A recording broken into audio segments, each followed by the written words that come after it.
बिस्मिल्लाहिर्रहमानिर्रहीम। चैप्टर 14 का टेस्ट, पहला क्वेश्चन है Christian Oersted experiment shows that electric effect of magnet या magnet effect of a current B है ना। क्रिश्चियन ऑस्टेड का बड़ा मशहूर, मैंने कहा था ये एक्सपेरिमेंट था, magnetic effect of current. Second में two parallel beams of electrons moving in same direction, ये कल हमने डिस्कस किया था। सेम डायरेक्शन में क्या करेंगे, अट्रैक्ट करेंगे, ठीक है, तो ये अट्रैक्ट करेंगे। तीसरे में which of the following is not a unit of magnetic induction. Magnetic induction B को बोलते हैं मैग्नेटिक, ठीक है, तो बी की यूनिट कौन सी नहीं है, जाहिर है वेबर नहीं है, वेबर फ्लक्स की यूनिट है, ठीक है। 4 में देखिए the magnetic field of a bar magnet resembles to the magnetic field of. Bar magnet की मैग्नेटिक फील्ड किससे मिलती जुलती है, सोलिनॉइड से, सही है। अब यहाँ उसने सोलिनॉइड तो नहीं कहा हुआ। A straight wire carrying a DC current, straight wire carrying AC current, a wire loop carrying DC current, तो वायर लूप जो है वो सोलिनॉइड है, तो ऑप्शन सी, ठीक है, wire loop with DC current. पांचवा कहते हैं इन अ कन्वेंशनल ट्रांसफार्मर, एक आम ट्रांसफार्मर में क्या होता है, EMF is induce in secondary due to a changing current in primary, बिल्कुल ये होता है। Output power is less than input power, output power input power से कम होती है। बोथ ए एंड बी दोनों, ठीक है, नॉर्मली यही होता है क्योंकि लॉसेज होते हैं ना, ऑप्शन सी।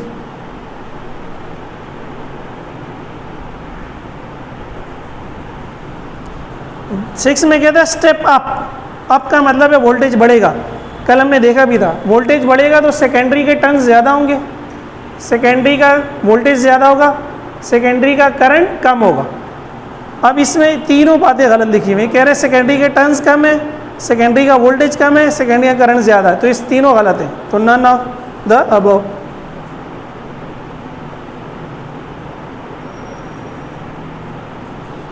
सेवन में कहता है there are 2000 turns in the primary of a step down transformer which transform 200 volts to 10 volt. देखो 200 वोल्ट को 10 बना रहे हैं, तो रेशो क्या बना, 200/10 20, तो 20 गुना कम कर रहा है। अब सेकेंडरी में टन्स है 2000, तो प्राइमरी में टन्स कितने होंगे, वही 20 गुना कम होंगे, इसको 20 से डिवाइड कर दो, 100 हो जाएंगे, बिल्कुल, वेरी गुड, ठीक है। आठवां, इन 100% efficiency transformer primary and secondary has the same. अगर एफिशिएंसी सेम होगी, 100% होगी, power output upon input power होती है ना, गुड, तो पावर सेम होनी चाहिए। 9 में कहता है when the south pole of a bar magnet is receding, recede का मतलब होता है दूर जा रहा है, साउथ पोल दूर जा रहा है, तो उस फेस को क्या बनना चाहिए, नॉर्थ बनना चाहिए, ताकि उसको अट्रैक्ट करे।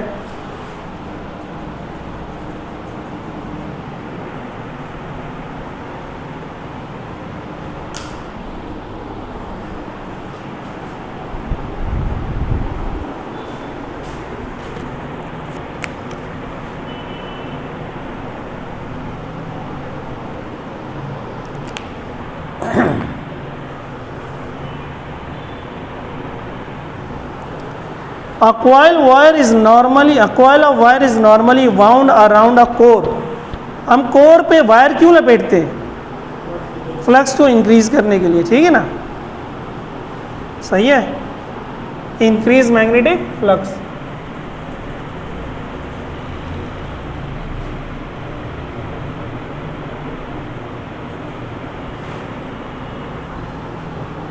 Ampere law is use to calculate, ampere law से क्या कैलकुलेट करते थे, मैग्नेटिक फील्ड, और मैग्नेटिक फील्ड का नाम क्या है, मैग्नेटिक इंडक्शन।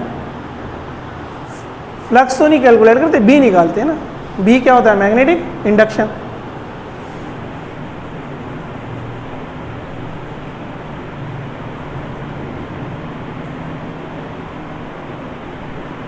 गॉसस लॉ से इलेक्ट्रिक फील्ड निकालते हैं, इलेक्ट्रिक फील्ड इंटेंसिटी, और एम्पियर लॉ से मैग्नेटिक। 12वें में कहता है magnetic field is a region in which a force is experience by a magnetic field में फोर्स किस पे लगेगी, मैग्नेट पे लगेगी, जाहिर लगेगी। मूविंग चार्ज पे लेगी, उस पर भी लेगी, सही है। तो both A and B.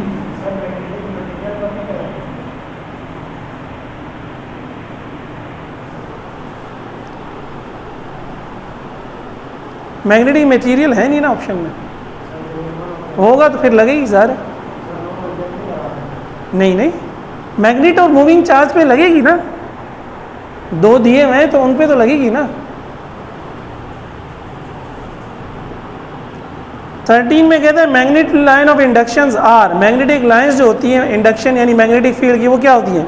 Continuous भी होती है और एंडलेस भी होती है, याद है? उसके एंड नहीं होते।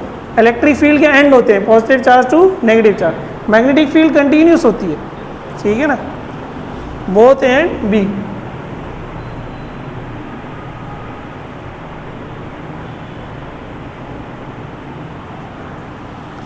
An electromagnet is created by passing a current I through it. On looking at a face of the coil, the current appears anti-clockwise. This face of the coil. ये एक रूल है, आप कॉइल को देखिए, अगर current anti clockwise है तो वो नॉर्थ पोल होगा, और अगर करंट क्लॉकवाइज है तो वो साउथ पोल होगा। मैंने एक वीडियो भी दिखाई थी, अगर तुम लोगों को याद हो, सही है। एंटी क्लॉकवाइज करंट घूम रहा हो तो नॉर्थ पोल, क्लॉकवाइज घूम रहा हो तो साउथ पोल। अभी एंटी क्लॉकवाइज कह रहा है तो क्या बन जाएगा? North pole. आ जाओ।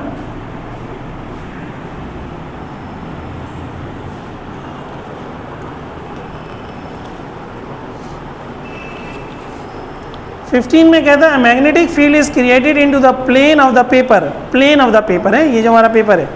अ beam of electron is allowed to enter this field from left to right, the electrons are deflected. Beam जो है वो लेफ्ट से राइट आ रही है, यही बोला है ना। Beam of electron is allowed to enter field from left to right, और magnetic field into the plane है। मैग्नेटिक फील्ड ये है इनटू, और ये है इलेक्ट्रॉन्स। क्या है? देखो मैंने कहा था या तो राइट हैंड रूल लगा के और उलट ले लो, या लेफ्ट हैंड रूल लगा लो। तो अगर राइट हैंड रूल इससे खेलना है तो ये फील्ड है, ये करंट है, कहाँ जाएगा? ऊपर। लेकिन ये तो पॉजिटिव के लिए, नेगेटिव में क्या होगा? नीचे। आप हैंड चेंज कर दो, इससे अच्छा है। ये फील्ड, ये करंट कहाँ जाएगा? नीचे। तो इलेक्ट्रॉन्स के लिए लेफ्ट हैंड और करंट के लिए राइट हैंड, ठीक है। तो कहाँ जा रहा है? नीचे जा रहा है, डाउनवर्ड।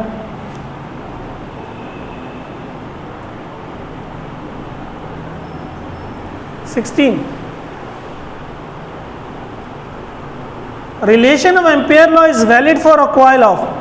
कॉइल, एम्पियर लॉ किसके लिए वैलिड था? सर्कुलर, रेक्टेंगुलर, हर शेप के लिए क्लोज होना जरूरी था, ठीक है, एनी शेप।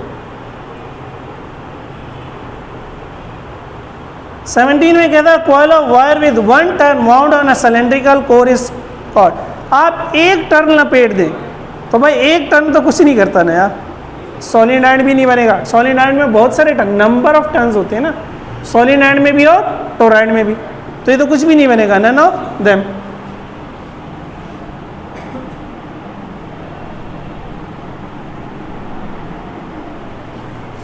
चलो ये उतार लो, अगर कुछ उतारना है फिर मैं मिटा के दोबारा लिखता हूँ। 18 में कहता है the product of number of turns and phi N phi, एक डेफिनेशन इसको कहते हैं फ्लक्स लिंकेज। क्या कहते हैं इसको? Product of number of turns and flux is called flux linkage. In order to create an induced EMF in a coil, magnetic flux through the coil is changed. Which of the following causes the flux to change? किस तरीके से flux change हो सकता है? Number 1, changing the relative position of the coil in the magnetic field. Field change नहीं हो रही, आप कॉइल को चेंज कर रहे हैं, ये तरीका सही है। B, changing the current of the coil, current को आप चेंज कर दें, ये तरीका भी सही है। तो बोथ एंड भी हो गए, ठीक है।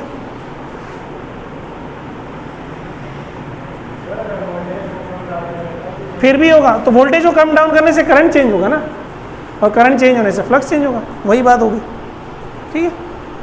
एसी करंट लगा दें, वो खुद ही चेंज हो रहा होता है, कल आया था ना ये। एसी करंट में, डीसी करंट को तो आपको खुद करना पड़ेगा रजिस्टर लगा के, एसी करंट तो खुद ही चेंज हो रहा होता है। इसीलिए ट्रांसफार्मर किस पे काम करता है? एसी पे। फ्लक्स खुद ही मुसलसल चेंज हो रहा होता है। 20 में कहता है A coil of 600 turns is linked with a magnetic flux of 8 exponent minus 5. If the flux is reduced to 3 exponent minus 5, what is the induced EMF? E induced क्या होती है? N delta phi upon delta T. तो N इसने दिए में 600 और flux 8 से 3 हो गया, तो चेंज कितना हुआ? 5 का। और टाइम कितना लिया इसने? 0.015। तो ये कैलकुलेटर से कर लो calculate. 600 multiply by 5 exponent minus 3, 12 लिया आंसर 2 वोल्ट है इसका।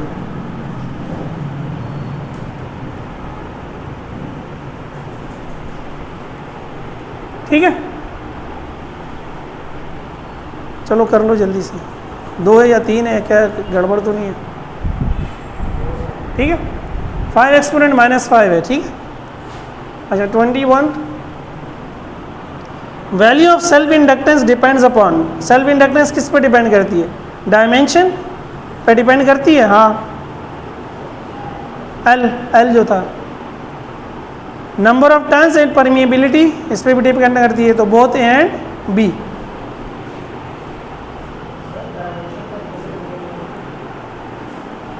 कॉइल जितनी बढ़ाओगी इतनी बढ़ जाएगी ना, सही है। डायमेंशन से मुराद ही होगी उसकी लेंथ हो गई ना, और नंबर ऑफ टर्न्स भी बढ़ा रहे हो और परमिएबिलिटी बढ़ा रहे हो। जिस तरह हमने कैपेसिटेंस देख दी, कैपेसिटेंस, रेजिस्टेंस, इंडक्टेंस, ये सारी चीज़ें किस पर डिपेंड करती हैं? डायमेंशंस पर और मीडियम पर। मीडियम किसको ज़ाहिर कर रहा है? परमिएबिलिटी को, सही है।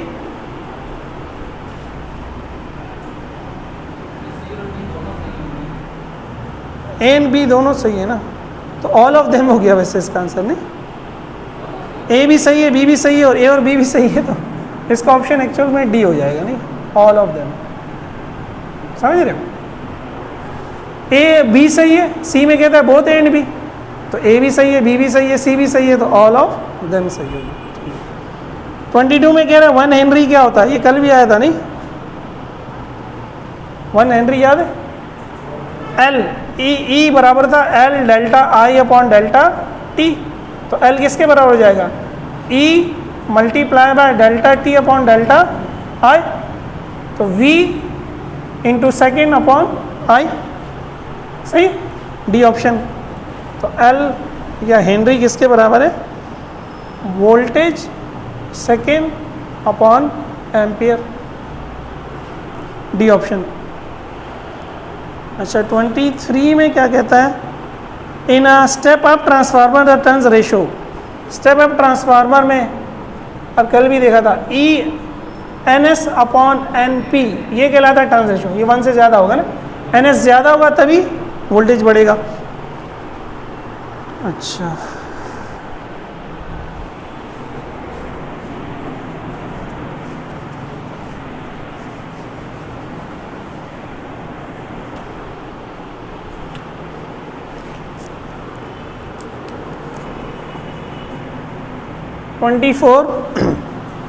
Core of a transformer is laminated, ये तो कल भी आया था, है एडी करंट।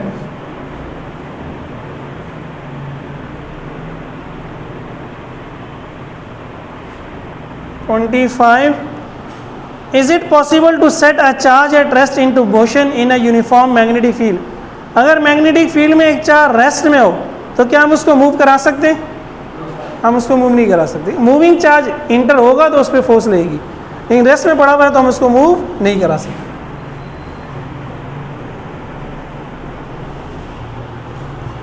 तो 26 में कहता है the diagram shows magnetic field around a point P at the centre of a current carrying conductor.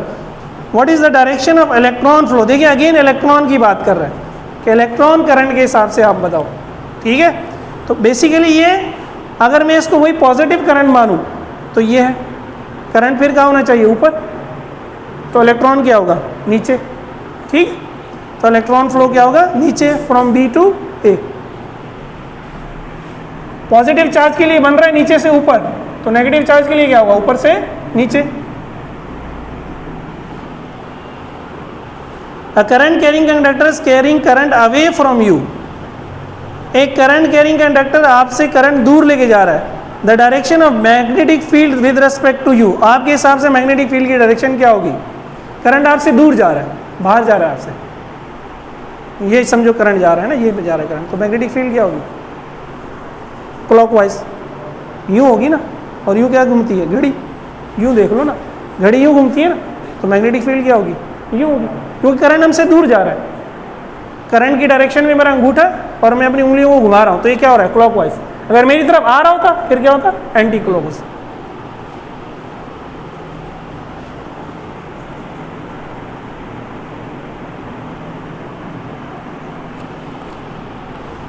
Which of the following iron core electromagnet creates the greatest amount of magnetic flux?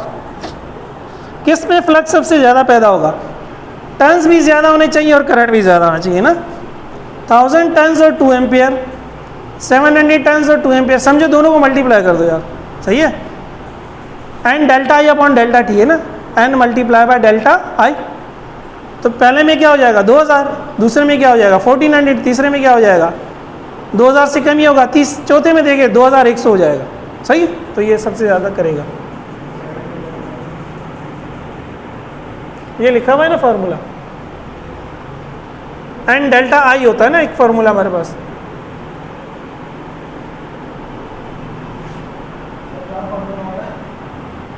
यार magnetic वही देख लो ना, self inductance L delta I upon delta T, ये लिखा हुआ है ना, सही है। और एन डेल्टा फाइव, तो नंबर ऑफ टर्न्स पे भी डिपेंड करता है और करंट पे भी डिपेंड करता है। टर्न्स ज़्यादा, टर्न्स की भी डायरेक्टली प्रोपोर्शनल है करंट की भी, टर्न्स बढ़ने से भी ई बढ़ेगा और करंट बढ़ने से भी बढ़ेगा, दोनों की डायरेक्टली प्रोपोर्शनल, दोनों का फार्मूला अलग अलग है। 29 mutual inductance is equal to EMF produce in the secondary coil, ये तो शायद कल भी आता ना। म्यूचुअल इंडक्टेंस क्या थी? ई सेकेंडरी बराबर होगा M delta I P upon delta T. वो कह रहा है म्यूचुअल इंडक्टेंस ईएमएफ के बराबर हो जाएगी। म्यूचुअल इंडक्टेंस ईएमएफ के बराबर कब होगी? जब इसमें, हाँ इसमें 1 आएगा तो एम ई एस के बराबर हो जाएगा।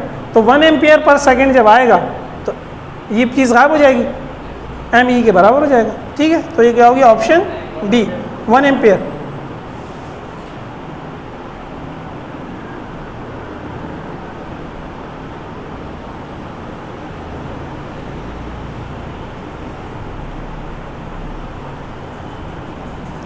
A transformer changes 12 volt to 18,000 volts.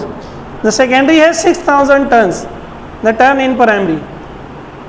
देखो 12 को 18,000 बना दिया, और रेशो क्या बना? 18,000 को डिवाइड करो 12 से, बल्कि कर लेते हैं यार, क्या फॉर्मूला था? हाँ, E S upon E P is equal to N S upon N P ना। तो उल्टा हो गया, ये एन पी निकालना है मैं, N P upon N S हो जाएगा E P upon E S. तो एन पी क्या हो जाएगा? E P upon E S multiply by N S, ठीक है ना। N S E S upon E P बराबर होता है N S upon N P, मैंने दोनों साइड उलट दी, तो N P upon N S बराबर हो गया E P upon E S. N P निकालना, एन एस मल्टीप्लाई हो जाएगा। तो ई पी क्या है हमारे पास? 12, ई एस क्या है? 18,000, एन एस क्या है? 6,000। तो 12 बटे 18,000 ज़रब 6,000,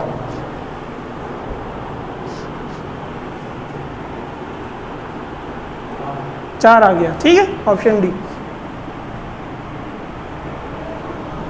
और ये आखिरी तो कलम ने समझा था। The diagram shows 3 parallel wires X Y and Z carry currents of equal magnitude in the direction shown. The resultant force, 3 wire है क्या? पहला, दूसरा, तीसरा। इस वाले पे फोर्स क्या लग रही है? देखो ये भी इसको अट्रैक्ट करेगा, ये भी इसको, तो इसमें फोर्स क्या लगेगी? 0। फोर्सेस एक दूसरे को क्या कर देंगे? कैंसिल। सॉरी, सेम करंट बोले ना, इक्वल मैग्नीट्यूड, करंट का मैग्नीट्यूड इक्वल है, सही। चले अल्हम्दुलिल्लाह ये हो गया, उतार रहे हैं तो उतार लो।